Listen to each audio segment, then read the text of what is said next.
नमस्कार मित्रांनो, घरोघरी या मालिकेमध्ये आपलं स्वागत आहे। तर मित्रांनो, आतापर्यंत आपण बघितलं जानकी आणि अवंतिका दवाखान्यात आलेले असतात। आता जानकीच्या हाताला प्लास्टर केलेलं असतं। अवंतिका म्हणते बहिणी फार दुखत नाहीये ना? जानकी म्हणते नाही ग, व्यवस्थित आहे, एवढं काही नाही। दोघे आता परत घरी जायला निघालेले असतात। घरातून बाहेर येताना जानकीच्या लक्षात येतं की ती गाडी जी उभी आहे तीच अवंतिकाच्या अंगावर आली होती। म्हणजे अवंतिकावर अटॅक करणारा माणूस तोच आहे, त्या गाडीचा मालक।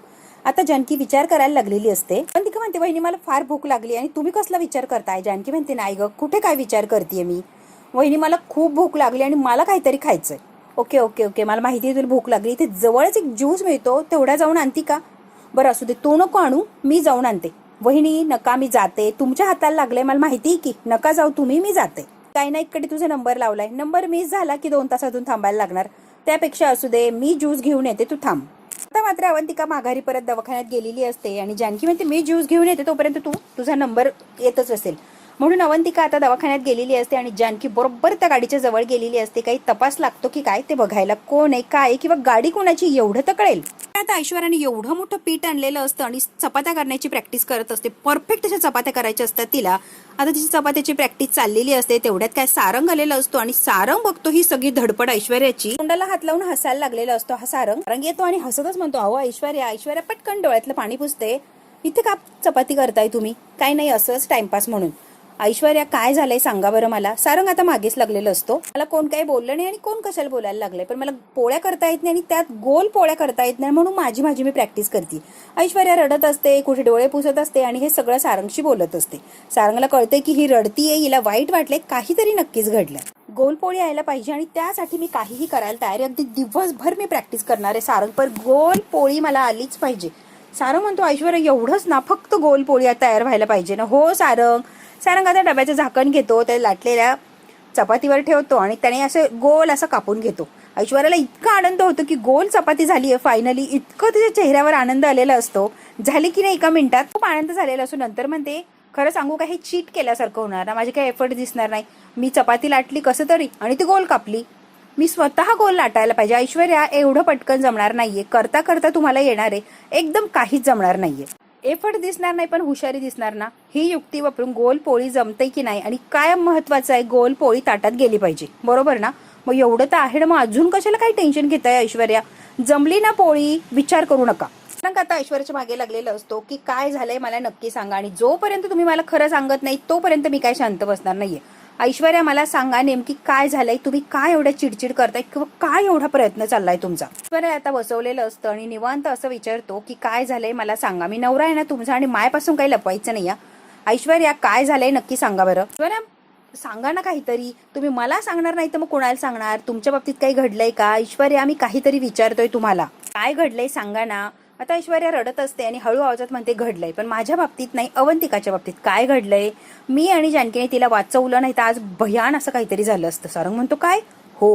मग आता अवंतिकाच्या बाबतीत जे काही घडलंय, अगदी सुरुवातीपासून शेवटपर्यंत गुंडांनी कसा हमला केला, तिला एकटीला कसं गाठलं, मग तिला जानकीने कसं वाचवण्याचा प्रयत्न केला, मग जानकीला आणि अवंतिकाला ऐश्वर्याने कसं वाचवण्याचा प्रयत्न केला, मग ऐश्वर्या, जानकी, अवंतिका या तिघींना ऋषिकेशने कसं वाचवलं, हे सगळं काही अगदी डिटेलमध्ये सांगितलेलं असतं सारंगला ऐश्वर्याने। ऐश्वर्याला जेव्हा सांगत असते तेव्हा तिला वाईटही वाटत असतं आणि सारंगला तर धक्का बसत असतो की बापरे, एवढं काय काय घडून गेलंय तिघींच्या बाबतीमध्ये।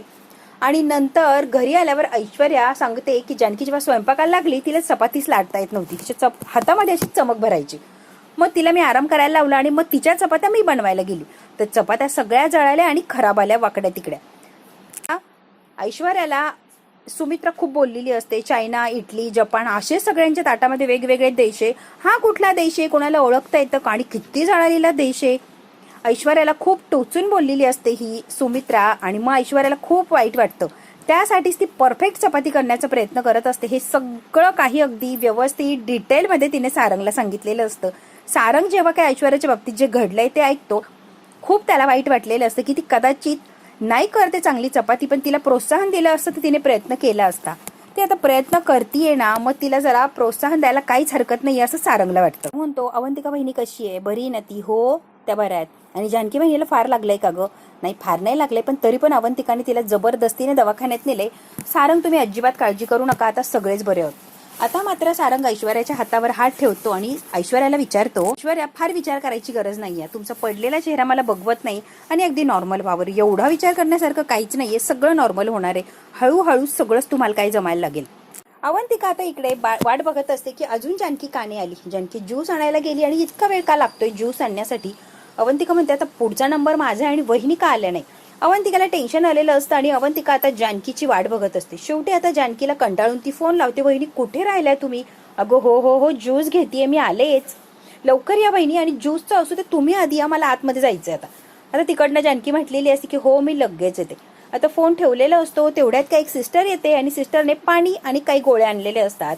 अवंतिका तुम्हीच आहे का. अवंतिका म्हणते हो, डॉक्टरांनी तुम्हाला ह्या गोळ्या वगैरे दिले आणि हे घ्यायला लावले चेकअपच्या आधी. अवंतिका म्हणते मला, मी अजून डॉक्टरांकडे गेलेच नाहीये, मला चेकअप केलंच नाहीये, मला काय होतंय काय नाही मी डॉक्टरांना काहीच सांगितलं नाहीये, मग डॉक्टर मला का टॅबलेट देणार.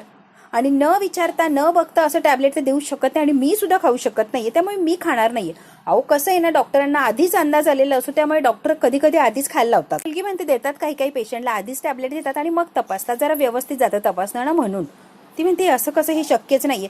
तरी सुद्धा त्या सिस्टरने जबरदस्तीने पाण्याचा ग्लास आणि त्या गोळ्या हातात ठेवलेल्या असतात आणि एवढ्या संपवा आणि तरच तुम्हाला आतमध्ये जाता येणार आहे, ह्या गोळ्या खाल्ल्याशिवाय तुम्हाला आतमध्ये घेणार नाहीये. सिस्टरने काहीतरी बंडल मारलेला असतो आणि अवंतिका आता विचार करते की या गोळ्या न तपासता किंवा न विचारता डॉक्टरांनी कशा खायला दिल्या. सिस्टरने मास्क वगैरे घातलेलं असतं, अवंतिकाच्या हातात ते गोळ्या टेकवते आणि सिस्टर घाईने तिथून निघून गेलेली असते. आता मात्र अवंतिका विचारात पडलेली असते की या गोळ्या मी खाऊ की नको, आणि गोळ्याचं खाल्ल्या काही साईड इफेक्ट झाले तर करायचं काय. ती सिस्टर जी असते ती घाईघाईने पळत असते, धडपड धडपड करत. समोरून आलेली असते जानकी आणि जानकीला ती येऊन धडकते. जानकी तिचा चेहरा व्यवस्थित बघितलेला असतो.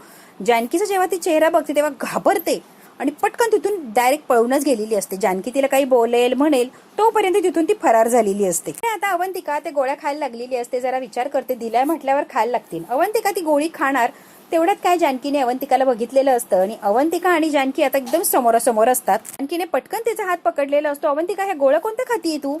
वहिनी ती कोण होती काय होती मला काय माहित नाही, तू हे गोळ्या वगैरे खायच्या नाहीयेत. पटकन तिचा हात पकडलेला असतो. ते नर्स म्हटली की तुम्हाला खायलाच लागणार आहे म्हणून मी खातीये. अगं अवंतिका कोणती नर्स कुठची, या साईडला गेली बघा धावत धावत. तेव्हा जानकीच्या लक्षात येतं मला जी जोरात येऊन धडकली आहे तीच ती नर्स असणार आहे की तिने अवंतिकाला जबरदस्तीने गोळी खायला दिली. आता मात्र सगळा प्रकार जानकीच्या लक्षात आलेला असतो. जानकी लगेच विचार करायला लागते, अवंतिका ह्याच्या गोळ्या खातीये ते कोणाच तरी कट कारस्थाने. जानकीने आता अवंतिकाच्या हातून ती गोळी घेतलेली असते आणि टाकून देते. अजिबात गोळी खायची नाहीये आणि मला असं वाटतंय कोणीतरी मुद्दाम तुला गोळी खायला दिलीये, काहीतरी वेगळंच डोक्यात आहे कोणाच्या तरी, त्यामुळे प्लीज कोणी काही खायला प्यायला दिलं तर काहीही खाऊ पिऊ नको अवंतिका प्लीज. ज्वार बे तेल असं काहीतरी घातपाताचा प्लॅन आहे अवंतिका, आज खूप सांभाळून राहायला लागणार आहे आपल्याला. ही गोळी आपण लॅब टेस्टिंगला द्यायला हवी. काय बोलताय वहिनी, साधीशी गोळी लगेच लॅब टेस्टिंगला वगैरे काय वहिनी, आपण हॉस्पिटलमध्ये आहोत, तिथे कोण मारण्याचा प्रयत्न करणार आहे अवंतिका, कोणी काहीही करू शकतो, कोणावरही विश्वास ठेवू नको प्लीज. येताना एक गाडी तुला धडकणार होती, भरधाव वेगाने तुझ्या जवळून गेली, तीच गाडी हॉस्पिटलच्या आवारात बघितलीये मी. ती काय इतक्या हलक्यात घेऊ नको आणि सगळं नॅचरली असं अजिबात वागू नको, काहीतरी जबरदस्त कट शिजतंय आपल्या विरुद्ध, तुझ्या जीवाला धोका आहे मला एवढं मात्र स्पष्ट दिसतंय बघ अवंतिका. हा जवळून ती गाडी पाहून आली आणि मी स्वतः ओळखली तीच गाडी होती अवंतिका, त्यामुळे कोणत्याच गोष्टी हलक्यात घेऊ नको प्लीज अवंतिका. तुझ्याकडे त्या माणसाच्या सांगण्यावरून ती नर्स टॅबलेट घेऊन आली आणि तुला काहीतरी घातपात व्हावा हा हेतू असणारे समोरच्याचा. लक्षात येतंय का, जानकीने एका मिनिटात सगळ्या गोष्टी हेरलेल्या असतात आणि सगळ्या गोष्टींचा निष्कर्ष काढून मोकळी झालेली असते जानकी. डॉक्टर चेकअप न करता तुला गोळी कशी देईल आणि तू तरी कशी खाती अवंतिका, प्रेग्नेंट आहे आणि अशा गोळ्या घ्यायच्या नाही अवंतिका, तुला काळजी घ्यायचं कळत नाही का ग. आता जानकी अवंतिकाला खूप बोलत असते, तेवढ्यात काय डॉक्टर एका पेशंट बरोबर बोलत असतात. अवंतिका आणि जानकीने बघितलंय की डॉक्टर समोरच आहे. जानकी म्हणते डॉक्टर नमस्कार, मी अवंतिकाची मोठी जाऊ. डॉक्टर मला एक विचारायचं होतं की तुम्ही अवंतिकाला चेक केलं नाही मग टॅबलेट कुठची दिली खायला. आता नर्स आली होती आणि घाईघाईने जबरदस्तीने गोळी देऊन गेली अवंतिकाला की ती गोळी तू खाच आणि तुला खायलाच लावली आहे डॉक्टरांनी. डॉक्टर म्हणतात मी आणि गोळी नाही, अशी कोणतीही गोळी कोणत्याही नर्सकडे दिलेली नाहीये, त्यांना चेकच केलं नाहीये तर गोळी कशी पाठवणार नर्सकडे, त्यामुळे काहीतरी गैरसमज झालेला दिसतोय. अवंतिकाला खात्री पटलेली असते की जानकी जे म्हणत होती अगदी बरोबर होतं, काहीतरी घातपाताचा प्रयत्न चालू आहे, अगदी परफेक्ट. अवंतिका घाबरलेली असते. डॉक्टर ती नर्स तुम्ही पाठवली का, कोण नर्स, कुठली नर्स, मी कुणालाच ओळखत नाही. जानकी आता अवंतिकाला शांत करते, काहीतरी गैरसमज झाला असेल डॉक्टर, आता असू द्या, नाही घेतली तिने गोळी त्यामुळे असू द्या. म्हणतात असू द्या, आता तुमचाच नंबर आहे ना, तुम्ही आत यायचंय आता. या लगेच माझ्या मागे. अवंतिका म्हणते हो येतेच आहे. आता थोडीशी सावरते अवंतिका. तर आता निघून गेलेले असतात आणि अवंतिकाला लगेच बोलवलेलं असतं केबिनमध्ये तपासण्यासाठी. जानकी म्हणते अवंतिका बघितलं, मी तुला सांगत होते, तुला विश्वास नव्हता माझ्यावर. कोणीतरी ठरवून मुद्दाम कटकारस्थान करतंय, तुझ्यावर माझ्यावर नजर आहे आणि मी नसताना एकटीला तुला गाठलं आणि गोळी देऊन तुला मारण्याचा प्रयत्न केला. अवंतिका आता गोष्टी लक्षात यायला लागल्यात का तुझ्या? आता तुला सिरियसनेस आहे का गोष्टींचा?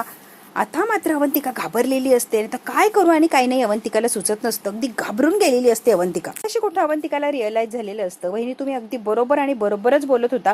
मलाच असं वाटत होतं की हे अगदी सहज किंवा योगायोगाने होतंय, पण नाही, कुणीतरी जाणून बुजून ठरवून हे करतंय. आत्ता मला लक्षात आलंय वहिनी, तुम्ही अगदी बरोबर होता वहिनी. मुद्दाम कुणीतरी मला मारण्याचा किंवा काहीतरी दुखापत करण्याचा प्रयत्न करतंय. वहिनी आय एम सॉरी, मी तुमच्यावर विश्वास ठेवला नाही आणि सगळ्याच गोष्टी हलक्यात घेतल्या. आता मला कुठे परिस्थितीचं गांभीर्य कळतंय वहिनी, खरंच सॉरी. मी तेव्हा सांगितलं तेव्हाच अगदी सिरियसली विचार करायला पाहिजे होते या सगळ्या गोष्टींचा. आज जर तुम्ही आल्या नसता तर ती मी गोळी खाल्ली असती तर काय झालं असतं?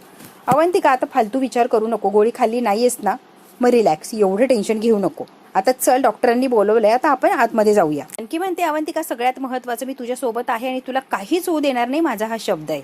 त्यामुळे तू टेन्शन घेऊ नको, पण हलगर्जीपणा परत करू नको प्लीज. हो वहिनी, मी आता स्वतःची काळजी घेईल आणि तुम्ही म्हणतायत तसंच वागीन. आता मात्र जानकीने अवंतिकाला केबिनमध्ये पाठवलेलं असतं चेकअपसाठी आणि जानकी बाहेर उभी असते. जानकीच्या डोक्यात ती गोळी फिट बसलेली असते. ती गोळी मला लॅबमध्ये पाठवायची, एक्झॅक्टली ती गोळी कशाची हे मला कळायलाच पाहिजे. आणि हे कोण करतंय, कोण कारस्थान करतंय आणि याच्या मागे खरा सूत्रधार कोण आहे हे शोधण्याचा आता प्रयत्न करत असते जानकी आणि त्यासाठी धडपडत असते. जानकी आता कामाला लागलेली असते, गोळी हातात घेतलेली असते आणि जानकीच्या डोक्यात असंख्य असे विचार सुरू झालेले असतात. जानकीने एखादी गोष्ट ठरवली तर तिच्या तळागाळाशी गेल्याशिवाय ती काय शांत बसत नाही. याचा सुद्धा ती छडा लावणार म्हणजे लावणारच. इकडे आता सुमित्रा बसलेली असते आणि तेवढ्या सारंग आलेलं असतो. आई मला तुझ्याशी बोलायचंय. हो हो सारंग बोल की. काय बोलायचंय आई? बोलायचंय? अरे बोल की मग. असं आहे ना आई, ऐश्वर्या खरंच बदलताय, मनापासून प्रयत्न करताय बदलण्याचा, चांगलं वागण्याचा आणि आपल्यामध्ये येण्याचा, आपलं सांगणं वागण्याचा अगदी मनापासून प्रयत्न चाललाय ऐश्वर्याचा. कसं आहे ना आई, जे त्यांना येत नाही ना ते सुद्धा शिकण्याचा मनापासून प्रयत्न चाललाय त्यांचा. आता सारंग हे सुमित्राला मुद्दाम टोचून बोलत असतो आणि सारंगचा वेगळाच काहीतरी पॉइंट असतो सांगण्याचा. सुमित्राने अगदी हलक्यात घेतलेलं असतं सारंगला. सगळं शिकून घेण्याचा प्रयत्न करताय आई ते सगळं. आणि स्वयंपाक त्यांना येत नाही हे आपल्या सगळ्यांनाच आधीपासून माहितीये, सगळ्यांनाच आधीपासूनच माहितीये. हो ना गाई, कधी काही केलंच नाही मग त्यांना कसं काय येणार, बरोबर ना? पण तरी सुद्धा केलं नाहीये, ते करण्याचा प्रयत्न करताय, धडपड करताय, बरोबर ना गाई? आणखी बहिणीला लागलाय म्हणल्यावर लगेच पुढे होऊन चपाती वगैरे केली, मदत केली, सगळ्यांना वाढण्यासाठी त्यांनी तयारी केली. हो ना गाई? मित्र सगळं ऐकत असते, तिथे थोडं थोडं लक्षात आलेलं असतं. कसं आहे नाही, पहिलाच प्रयत्न होता, म्हणजे फसला असेल प्रयत्न, त्याबद्दल मी नाही म्हणतच नाही बरं, पण ऍटलिस्ट त्यांनी प्रयत्न केला हे खूप महत्वाचं आहे, असं तुला वाटत नाही का गाई? पहिल्यांदाच प्रयत्न म्हटल्यावर काहीतरी चुकलं असेल, तुझ्या मनासारख्या चपात्या नसतील झाल्या किंवा जानकी बहिणी करते मऊ लुसलुशीत तशी चपाती नसेल आली, मला मान्य आहे, किंवा मी सांगतोच न बघता सुद्धा सांगतो की हो तसंच केलं असणार आहे ऐश्वर्याने. त्याच प्रयत्नात कसं यश मिळणार ग? लगेच कशाला परफेक्ट पोळी यायला लागलीये? थोडा वेळ जाणार, इकडे तिकडे होणार, परफेक्ट त्यांना यायला वेळ लागणारच ना, तयारी, त्यांची प्रॅक्टिस, मग कुठे जाऊन त्या परफेक्ट करायला लागणार. पण कसं आहे ना, पहिल्यांदाच त्यांनी प्रयत्न केला म्हणजे त्यांचं कौतुक हे व्हायलाच हवं होतं. त्याच प्रयत्नात असे टोमणे, कुणी काही बोललं तर त्या खचून जाणार नाही का? आणि मग काहीतरी करण्याचा अजून जास्ती त्या प्रयत्न करणार की नाही? म्हणजे नाही, सांग बरं आई तू. टोचून बोललं, त्यांना काहीतरी वेगळंच काहीतरी नजरेने बोललं किंवा त्यांचं बोलण्याचं वेगळाच काहीतरी रोष असला, त्यांना कळणार, मग त्या खचून जाणार. हो ना गाई? आता ही सुमित्राने सगळं ऐकलेलं असतं आणि सुमित्राच्या एकंदरीत सगळंच लक्षात येतं. सारंग, मला कळतंय बरं, तिने चुका केल्या, आपण तिला दाखवायच्या नाही का? म्हणजे ती चुकली त्यालाच हो म्हणत जायचं का आपण? कसं आहे ना सारंग, चुका दाखवल्याने माणूस पुढच्या वेळी शिकतो आणि काहीतरी वेगळं करण्याचा प्रयत्न करतो, काहीतरी सुधारण्याचा प्रयत्न करतो. तुझी बायको चुकली म्हणून मी दाखवायचा प्रयत्न केला तर तू माझ्याकडे आलाय का तिचं गाराणं घेऊन? ती चुकली होती म्हणून मी तिला दाखवण्याचा प्रयत्न केला आणि एवढं काय सांगायला लागलाय रे सारंग? आता सुमित्र सुद्धा सारंगला चांगलंच बोलते. कच्च्या करपलेल्या पोळ्या होत्या, तिची चूक दाखवणं माझं कर्तव्य नाहीये का? तूच सांग बरं सारंग मला. बरोबर आहे गाई, चूक दाखवायलाच पाहिजे, त्याबद्दल कुठे काय म्हणतोय मी? टोचून बोललं तर म्हणजे अगं तसं नाही, पण सगळ्यांच्या समोर बोललं तर जरा वाईट वाटणार ना गाई, मला असं म्हणायचं होतं. अरे सारंग, ऐश्वर्याने काय सांगितलं? मी तिचा अपमान केला असं घराणं केलंय का? असं उलट सुलट तू डोक्यात काय भरवलंय का? आई त्या काहीच बोलल्या नाहीये मला, मीच तुला आलोय बोलायला. ऐश्वर्याने मला काहीच सांगितलेलं नाहीये, तक्रार वगैरे काही केलेली नाहीये, त्यामुळे आई तू गैरसमज करू नको प्लीज. तिला कितीशे दिवस झाले रे लगेच माझ्याबद्दल तक्रार वगैरे करायला लागली का आई तुझा गैरसमज होतो या, मी काहीही तिने तक्रार वगैरे केली नाहीये, तिच्याकडे बघून मला कळालं म्हणून मी तुला सांगायला आलोय, तिने काही एक मला सांगितलेलं नाही. आई विश्वास ठेव प्लीज. आत्ता जाते आणि तिच्याशी बोलते. आता मात्र भांडण होणार. सारंग म्हणतो आई प्लीज प्लीज प्लीज त्यांच्याशी जाऊन बोलू नको, त्यांनी काही तक्रार वगैरे केलेली नाहीये. आता सुमित्रा आहे, आपल्याला माहितीच आहे. सारंग आता तिला थांबवण्याचा अडवण्याचा प्रयत्न करत असतो. त्यांनी काहीच माझ्याकडे कंप्लेंट केलेली नाहीये, मीच आपलं तुला बोललोय आई. काही झालं नाही. झालं माहिती का, अचानक बेडरूम मध्ये गेलो तर ऐश्वर्या बेडरूम मध्ये पोळ्या लाटत होती. मग मी बघितलं म्हणून विचारलं की बेडरूम मध्ये का पोळ्या लाटताय. हेच बोलायला तयार नाही, मला काही सांगितलं नाही, काही नाही आणि त्या लाटायच्या तुटायची, परत करायच्या, लाटायची तुटायची, असं बराच वेळ चाललं. शेवटी मी कंटाळलो आणि मग मी ओरडून म्हटलं की ऐश्वर्या झालंय काय आणि बेडरूम मधले कसल्या चपात्या करताय, एवढा प्रयत्न करताय. मग मला असं वाटलं कुणीतरी बोललं असेल, मग त्यांच्या ते मनाला लागलं असेल. बरोबर ना गाई, म्हणूनच एवढा प्रयत्न करते ना ती. मात्र लगेच सुमित्रा चिडलेली असते, तनतन करत बोलायला लागलेली असते. मी काय तिचा मुद्दाम माप्पान करायला गेली नाही.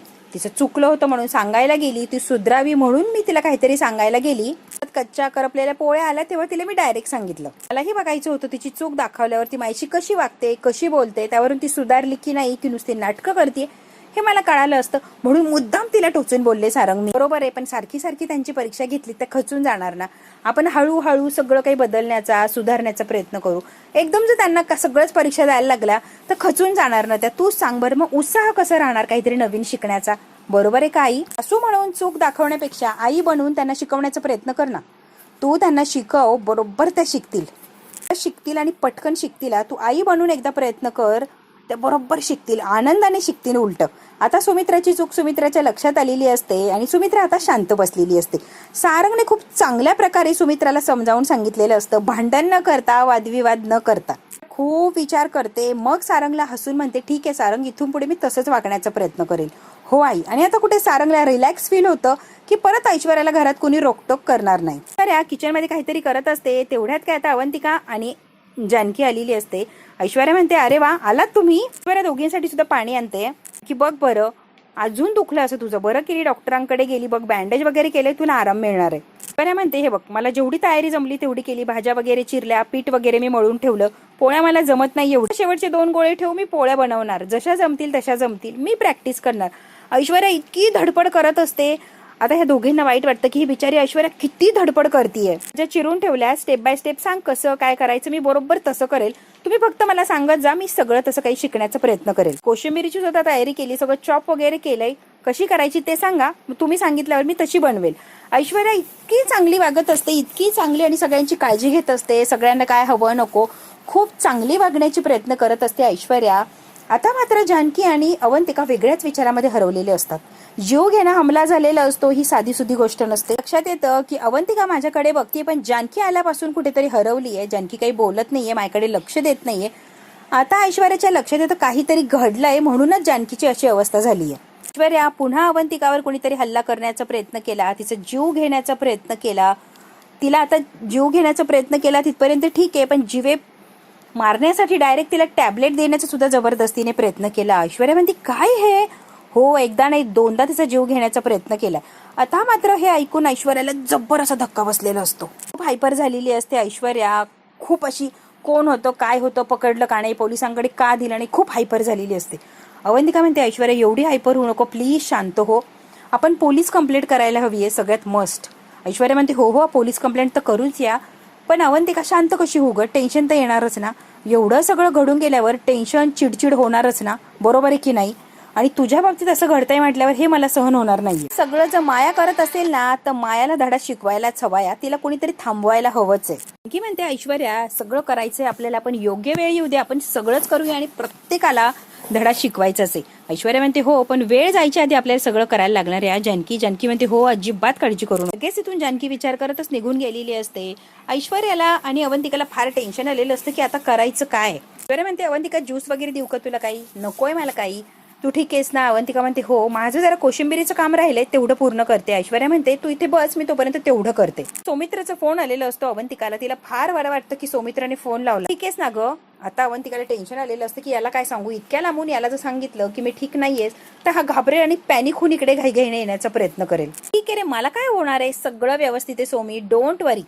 बसून सुद्धा माझीच काळजी करणारे का रे? मी घरात आहे आणि मला काय व्हायला लागले सोमी? खरं खरं सांगते ते काहीच इश्यू नाहीये, सगळं नीट आहे ना? हो अरे विश्वास ठेवणार आहे. ठीक आहे तर मी पण नीटच आहे, इथे सगळं छान आहे, माझी काळजी करू नको, तू स्वतःची काळजी घे. अवंतिका अवंतिका म्हणते हो मी घेतेय स्वतःची काळजी, तू सुद्धा तुझी काळजी घे. नाना गेलेत का? नाही ना, चरुताई म्हटली की नानांना पाठवू नको, तिची कॉन्फरन्स कॅन्सल झाली आहे. म्हटल्यावर नानांना पाठवण्यात काय अर्थ आहे? अवंतिका म्हणते जरा वियर्ड वाटत नाही का? अवंतिका ताई ना काम म्हणजे नानांना येऊ नको असं का म्हणाली? जरा वियर्ड नाही वाटते का रे तुला? असू दे, नाही म्हटली तर नाही म्हटली, एवढा काय विचार करायचा? अवंतिकाला शंका आलेली असते की तिकडे आता शरू नानांना येऊ नको असं का म्हणाली, तेही ऐन वेळेला. बरं असू दे, आता तू कधी येणार आहे ते सांग.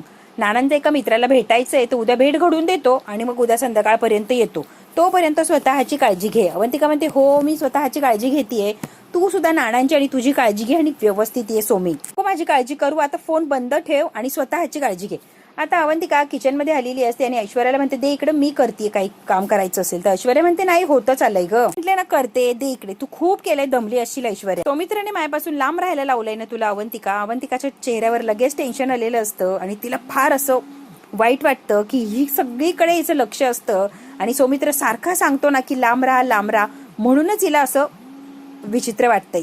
अवंतिकाला फार वाईट वाटतं ऐश्वर्याच्या बाबतीत. काहीच नाही या, तब्येत कशी हे विचारण्यासाठी कॉल केला होता. ऐश्वर्या उगाच काही विचार करू नको हा. म्हणते माहितीये माझ्यावर असलेला डाग इतक्या सहज पुसल्या जाणार नाहीये आणि मी सुद्धा अपेक्षा करतच नाहीये, तर सुद्धा इतक्या सहज मला एक्सेप्ट करणार नाही, कारण मी कारनामेच तशी केली आहेत. ऐश्वर्या विचार करत असते आणि तिला खूप वाईटही वाटत असतं. मित्रांनो हा भाग इथेच संपला. पुढच्या भागात काय होणार आहे अगदी आपण थोडक्यात बघूया. आणखी घडलेल्या दिवसभरातला सगळा प्रकार ऋषिकेशला सांगत असते आणि ऋषिकेश म्हणतो या सगळ्याच्या मागे सूत्रधार कोण आहे हे शोधून काढायलाच लागणार आहे. जानकी म्हणते शोधून मी काढणार म्हणजे काढणार आणि जो कोणी गुन्हेगार आहे त्याला शिक्षा मी देणार ऋषिकेश, कारण आज फार भयानक असा प्रकार घडलाय. इकडे अवंतिका ऐश्वर्याला म्हणते जोपर्यंत माया माझा जीव घेत नाही तोपर्यंत ती शांत राहणार नाही आणि प्रत्येक वेळेला जीव घेण्याचा ती प्रयत्न करणार म्हणजे करणार. ऐश्वर्या तू बघच. इकडे मात्र जानकी म्हणते मी मात्र माझा जीव गेला तरी तयार, पण मी अवंतिकाला काही होऊ देणार नाही. तोपर्यंत जिवंत आहे तोपर्यंत अवंतिकाच्या केसाला सुद्धा धक्का लागणार नाही. जानकीने आता ऋषिकेशला शब्द दिलेला असतो. ऐश्वर्या फार विचार करते, फार तिच्या डोक्याला ताण देते आणि अवंतिकाला म्हणते हे सगळं जे करताय ते फक्त माझे डॅडा करत असणार आहे. अवंतिका घाबरलेली असते आणि ऐश्वर्याच्या जवळ येते. तर हे जर खरं असेल आणि तेच जर मायाला मदत करत असतील तर आपण हे सगळं कसं थांबवणार आहोत याचा विचार केलाय का ऐश्वर्या तू? ऐश्वर्याला टेन्शन आलेलं असतं. एकच पर्याय, डॅडांना तिथे पाठवायचं जिथे माया आहेत. दोघं एकत्र जेलमध्ये गेले की सगळी कारस्थानं संपती. अवंतिका आता मात्र डॅडांना जेलमध्ये पाठवण्यासाठी आपण तयारी करू, ऐश्वर्याने स्वतः कबूल केलेलं असतं.